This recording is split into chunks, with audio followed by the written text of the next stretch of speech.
दोस्तों, अहमदाबाद के नरेंद्र मोदी स्टेडियम में आज जो कुछ हुआ उसे देखकर लगा ही नहीं कि ये कोई साधारण टेस्ट मैच है। ये तो सचमुच किसी क्रिकेट फेस्टिवल से कम नहीं था। इंडिया और वेस्टइंडीज के बीच पहले टेस्ट मैच के पहले ही दिन भारतीय बल्लेबाजों ने अपनी क्लास, अपने दम और अपने आक्रामक अंदाज से ऐसा तूफानी खेल दिखाया कि वेस्टइंडीज की पूरी टीम दबाव में आ गई और मैच पर भारत की पकड़ पहले ही दिन मजबूत हो गई। बल्लेबाजों के शानदार शॉट्स, उनकी क्लासिक टाइमिंग और उनका आक्रामक अंदाज, इसने स्टेडियम के माहौल को पूरी तरह से बिजली सा बना दिया था। तो आज हम आपके लिए लेकर आए हैं इस पहले टेस्ट मैच के पहले दिन की पूरी रोमांचक हाइलाइट्स, जहां हर ओवर में एक नया थ्रिल देखने को मिला। इसलिए आप इस वीडियो को अंत तक जरूर देखिएगा, क्योंकि यहां आपको मिलेगा हर वो पल जिसने इस मैच को खास बना दिया। और अगर आप भी टीम इंडिया के बहुत बड़े फैन हैं तो इस वीडियो को एक लाइक जरूर दीजिएगा। हम इस वीडियो का लाइक टारगेट रखते हैं 1000 लाइक्स का। पहला सत्र, धैर्य की परीक्षा और नींव का निर्माण। दोस्तों, एशिया कप 2025 का रोमांच तो आपने देखा ही, लेकिन अब बारी है असली कसौटी की। जी हाँ, टेस्ट क्रिकेट की। और जब टेस्ट मैच की बात आती है तो भारत की धरती पर क्रिकेट का एक अलग ही जादू बिखर जाता है। अहमदाबाद के नरेंद्र मोदी स्टेडियम में आज से भारत और वेस्टइंडीज के बीच टेस्ट सीरीज का आगाज हुआ। ये सिर्फ एक सीरीज नहीं, बल्कि दोनों टीमों की प्रतिष्ठा का सवाल है। मैदान खचाखच भरा हुआ था, हर तरफ तिरंगा लहरा रहा था और दर्शकों की निगाहें भारतीय कप्तान शुभमन गिल पर टिकी हुई थी। टॉस हुआ और किस्मत ने मुस्कुराते हुए सिक्का भारत के पक्ष में गिरा। शुभमन गिल ने बिना देर किए फैसला किया, भारत पहले बल्लेबाजी करेगा। कप्तान की सोच साफ थी, एक बड़े स्कोर का पहाड़ खड़ा करके वेस्टइंडीज को दबाव में डालना है। अब जिम्मेदारी आई भारतीय ओपनर्स पर। यशस्वी जायसवाल और केएल राहुल पवेलियन से निकलकर मैदान पर आए। दोनों के कंधों पर शुरुआती साझेदारी की बड़ी जिम्मेदारी थी। स्टेडियम में तालियों की गड़गड़ाहट के बीच जब दोनों बल्लेबाज क्रीज पर पहुंचे तो माहौल ही बदल गया। दर्शकों को उम्मीद थी कि भारत की शुरुआत धमाकेदार होगी, लेकिन शुरुआत के ओवर आसान नहीं थे। नई गेंद लेकर आए वेस्टइंडीज के तेज गेंदबाज। पिच पर नमी थी, गेंद स्विंग हो रही थी और हर डिलीवरी बल्लेबाजों को परख रही थी। जायसवाल और राहुल ने समझदारी दिखाते हुए कोई रिस्क नहीं लिया। सिंगल डबल से रन चुराए, लेकिन चौके का इंतजार करना पड़ा। पहले 10 ओवरों में भारत का स्कोर केवल 27 रन था। दर्शक थोड़े बेचैन जरूर हुए, लेकिन अनुभवी फैंस जानते थे कि यही टेस्ट क्रिकेट की खूबसूरती है। धैर्य, संयम और फिर मौका मिलते ही आक्रमण। धीरे धीरे दोनों बल्लेबाजों ने अपनी आंखें जमा ली। अब वक्त था काउंटर अटैक का। 11वें ओवर से ही जायसवाल ने गियर बदल दिया। उनके बल्ले से निकलते शॉट्स ने दर्शकों को तालियां बजाने पर मजबूर कर दिया। राहुल भी पीछे नहीं रहे, उन्होंने अपनी क्लासिक टाइमिंग का कमाल दिखाया। स्कोर बोर्ड पर रफ्तार आई और 15वें ओवर तक भारत का स्कोर 50 रन के पार पहुंच गया। यशस्वी जायसवाल का खेल देखने लायक था। बाएं हाथ के इस बल्लेबाज ने जिस आत्मविश्वास से वेस्टइंडीज के गेंदबाजों का सामना किया, वो काबिले तारीफ था। 18वें ओवर में उन्होंने 2 चौके और एक लंबा छक्का जड़कर पूरे स्टेडियम को खड़ा कर दिया। दर्शक झूम उठे, ड्रम बजने लगे और हर तरफ सिर्फ यशस्वी यशस्वी की गूंज सुनाई दी।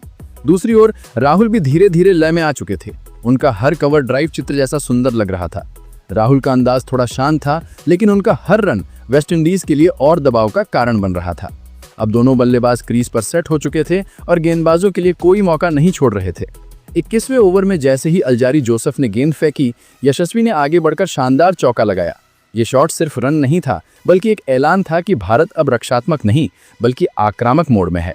उसी के साथ यशस्वी जायसवाल ने अपनी हाफ सेंचुरी पूरी की। 50 रन पूरे होते ही पूरे स्टेडियम में गगनभेदी शोर गूंज उठा। खिलाड़ी, दर्शक, ड्रेसिंग रूम, हर कोई खड़ा होकर इस युवा बल्लेबाज के शानदार प्रदर्शन का जश्न मना रहा था। जायसवाल की ये पारी वेस्टइंडीज को पूरी तरह से दबाव में डाल चुकी थी। गेंदबाजों के चेहरे पर निराशा साफ झलक रही थी। उनके हर प्लान को जायसवाल अपने बल्ले से तोड़ रहे थे। राहुल भी अपने अनुभव का पूरा इस्तेमाल कर रहे थे। वो भले ही थोड़ी धीमी बल्लेबाजी कर रहे थे, लेकिन उनका किला जितना मजबूत होता जा रहा था, उतना ही भारतीय पारी का आधार मजबूत हो रहा था। वेस्टइंडीज ने कई बार गेंदबाजी में बदलाव किए, कभी तेज गेंदबाजों को लगाया तो कभी स्पिनरों को आजमाया, लेकिन नतीजा वही, भारतीय बल्लेबाजों की दीवार हिलने का नाम नहीं ले रही थी। गेंदबाज लगातार विकेट के लिए मेहनत कर रहे थे, लेकिन हर बार उन्हें निराशा ही हाथ लग रही थी। धीरे धीरे लंच सेशन नजदीक आने लगा।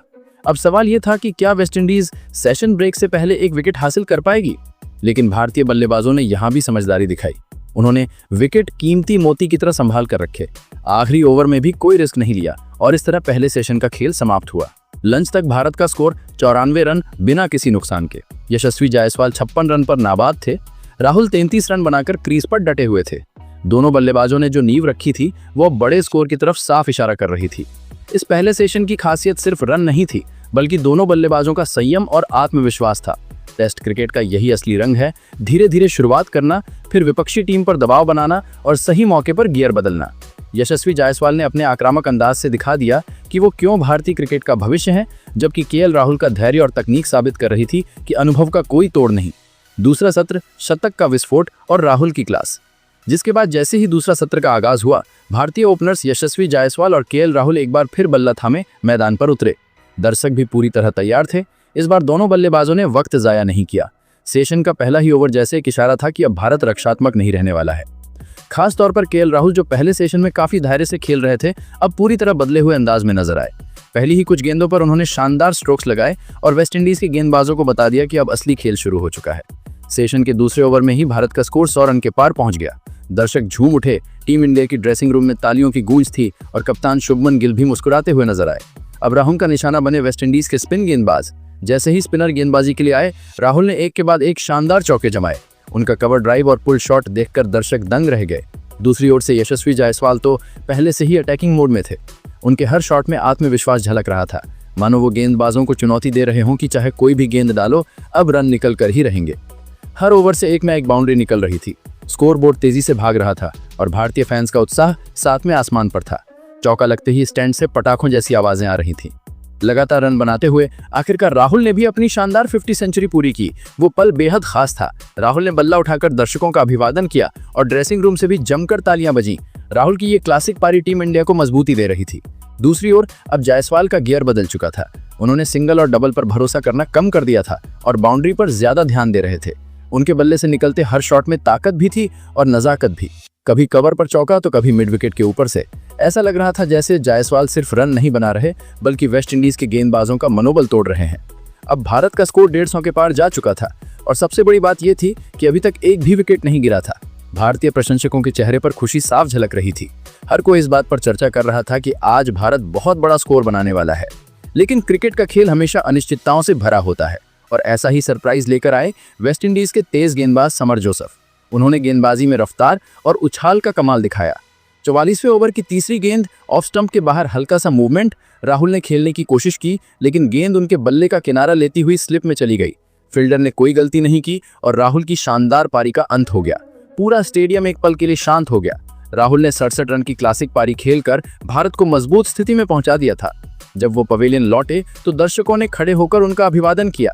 ये पारी भले ही शतक में तब्दील ना हो पाई हो, लेकिन टीम इंडिया के लिए इसकी कीमत सोने से भी ज्यादा थी। राहुल के आउट होते ही अब जिम्मेदारी आई नंबर 3 पर बल्लेबाजी करने वाले साई सुदर्शन पर। युवा बल्लेबाज मैदान पर उतरे और दर्शक उनकी बल्लेबाजी को लेकर भी उत्साहित थे। सबको पता था कि ये खिलाड़ी लंबी पारी खेलने की क्षमता रखता है। अब स्ट्राइक पर थे यशस्वी जायसवाल। राहुल के विकेट गिरने से वो जरा भी विचलित नहीं हुए थे, बल्कि ऐसा लग रहा था कि अब उन्होंने और भी ज्यादा आक्रामक खेलने का मन बना लिया है। 44वें ओवर के बाद उन्होंने अगले ही ओवर में 2 चौके जड़ दिए और फिर आया वो पल जिसका सबको इंतजार था।